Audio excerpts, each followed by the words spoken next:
बिस्मिल्लाहिर्रहमानिर्रहीम। उर्दू नगरिया के देखने और सुनने वालों को अस्सलामु अलैकुम।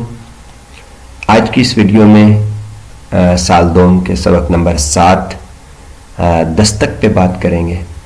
दस्तक मिर्ज़ा अदीब का एक ड्रामा है। मिर्ज़ा अदीब उर्दू के बड़े ही मारूफ अदीब हैं, जिन्होंने इब्तदा में शायरी को ज़रिया इजहार बनाया, मगर फिर नसर को अपनी शनाख्त बना लिया और हमेशा उर्दू अदब की खिदमत को अपने ऊपर लाजिम रखा और इसी को मकसद हयात बनाए रखा। अफसाना नगारी और ड्रामा नगारी में बड़ा कमाल हासिल किया। इसके अलावा नसरी अदब की शायद ही कोई ऐसी सिन्फ हो जिसमें उनकी कद्दावर शख्सियत की छाप ना हो। अफसाना, ड्रामा, सफ़रनामा, तनकीद, तराजम, तालीफ़ात, बच्चों के लिए कहानियाँ, गर्ज हर सिन्फ में मिर्ज़ा अदीब की ग्रां कदर तख्लीक़ात उर्दू की तौक़ीर में इजाफ़ा का बाइस है। 78 किताबों के मुसन्निफ़ मिर्ज़ा अदीब की एक किताब मिर्ज़ा अदीब के जायज़े 51 मज़ामीन पर मुश्तमिल है, जिनमें इक़बालियात, उर्दू ज़ुबान, ड्रामा, अफसाना, शायरी और दीगर असनाफ़ अदब पर तनकीदी जायज़े और शख्सी खाके शामिल हैं। उनके हर जायज़े में कारी को महसूस होता है कि उसकी किसी से मुलाकात हो गई है। यकबाबी ड्रामे के फ़रोग़ में उनकी खिदमत नाकाबिल फरामोश हैं। उन्होंने हर जगह फ़न ड्रामा निगारी को बड़े आसान तरीके से निभाया है। उनके तमाम ड्रामों के प्लाट बड़े घुटे हुए और मकाल में बरजस्ता और बरमहल हैं। उन्होंने तारीख़ी, सियासी और मुआशरती मौज़ूआत पर ड्रामे लिखे हैं और हर जगह अपने कमाल फ़न का मुज़ाहिरा किया है। शामिल निसाब सबक दस्तक उनका एक मारूफ ड्रामा है। इसका खुलासा देखते हैं। सबसे पहले आप मुसन्निफ़ का नाम लिखेंगे। खुलासा शुरू करते वक्त आप लिखेंगे, मुसन्निफ़ कहते हैं कि डॉक्टर ज़ैदी बीमार बिस्तर पर लेटे हुए हैं। चेहरे पर थकावट और कमज़ोरी के असरात नुमायाँ हैं। रात तूफ़ानी, तेज़ और धुंध हवा का मुस्तकिल शोर हो रहा है। बेगम ज़ैदी अपने शोहर के पास आराम कुर्सी पर बैठी किसी रिसाले का मुतालिया कर रही हैं।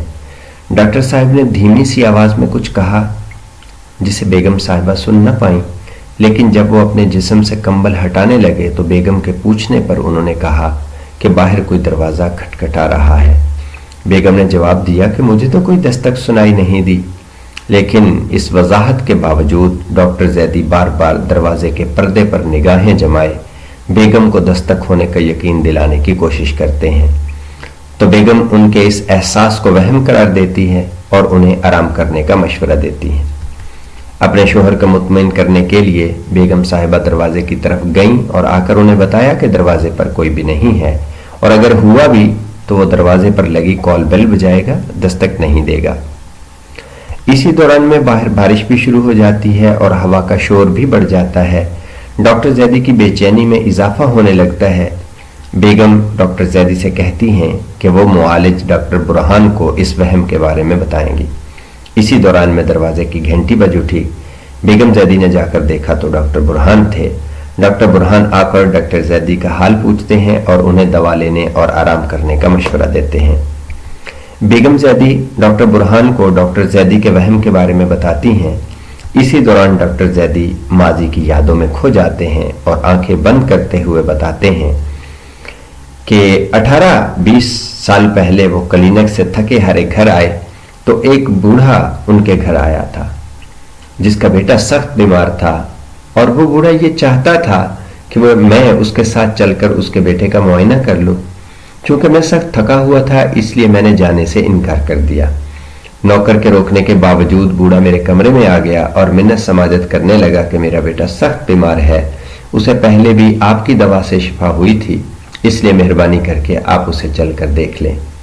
लेकिन मैंने सख्ती से इनकार कर दिया और मेरे मुलाजिम ने उसे ज़बरदस्ती बाहर निकाल दिया।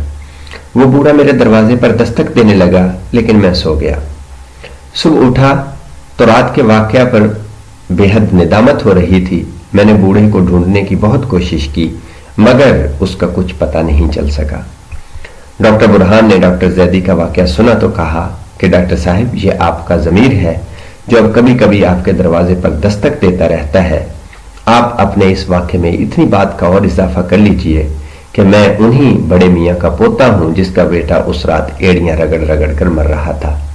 अब आपको इत्मीनान से सो जाना चाहिए और अब आपके दरवाजे पर दस्तक नहीं होनी चाहिए।